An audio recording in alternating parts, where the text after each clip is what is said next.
pas que vous y arriverez, mais moi, j'arrive pas. Et on coupe l'autre côté. Voilà.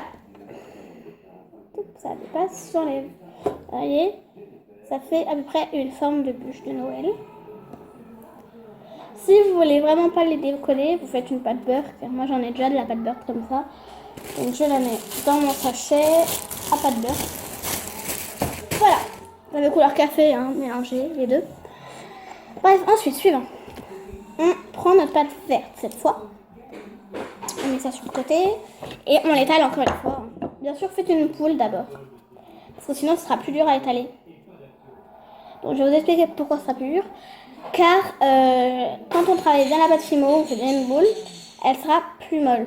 Donc elle est plus molle et donc elle est plus facile à étaler. Alors que si vous le faites direct, vous allez devoir forcer. Bon, après c'est une astuce, hein. Si vous ne voulez pas le faire, vous le faites.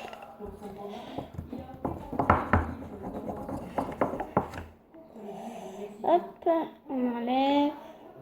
Bien sûr, j'ai oublié de vous dire, de vous préciser, il me faut un emporte-pièce de cette forme. Je vais vous montrer. Donc, un emporte-pièce de cette forme. Voilà. Par contre, excusez-moi pour le bruit, c'est des affaires personnelles chez moi, hein. Et sinon, voilà. Donc, ensuite, on l'étale bien correctement. On reprend la pâte. Donc, vous voyez, ça colle beaucoup.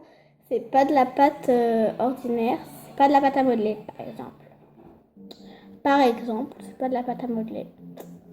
C'est de la pâte fimo. C'est faux que je choisi de faire de la pâte fimo, hein. Et c'est moi qui vous fais le tuto. Vous prenez des formes vraiment comme ça, je vais vous montrer. Voilà, comme ça. Là. Pour faire le haut. Vous savez ce que c'est le haut, sinon je vous expliquerai. Hop. Par contre, bien sûr, vous coupez avec votre scalpel quand c'est trop gros. Parce que moi, je vais pas mettre tout ça dans mon truc. Ensuite, vous le prenez, vous mettez le début de votre haut comme ça. Et vous faites une sorte de rond, enfin en fleur. Hein. Hop, voilà. Très gros par contre, hein, c'est le plus gros de notre bûche de Noël. Ensuite vous reprenez les fins, il faut vraiment que ça fasse un rond. Enfin, pas entièrement, il ne faut pas que le rond soit rempli entièrement. Il soit rempli un petit peu.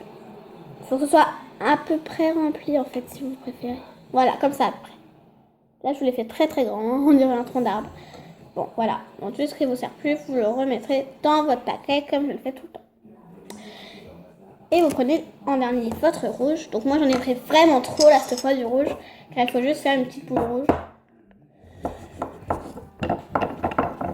Hop là. Et vous faites. Enfin, vous coupez. Oh. Vous coupez un petit bout. Vraiment tout petit. Hein. Faut pas que ce soit énorme. Même ça suffit. Pour faire une mini boule.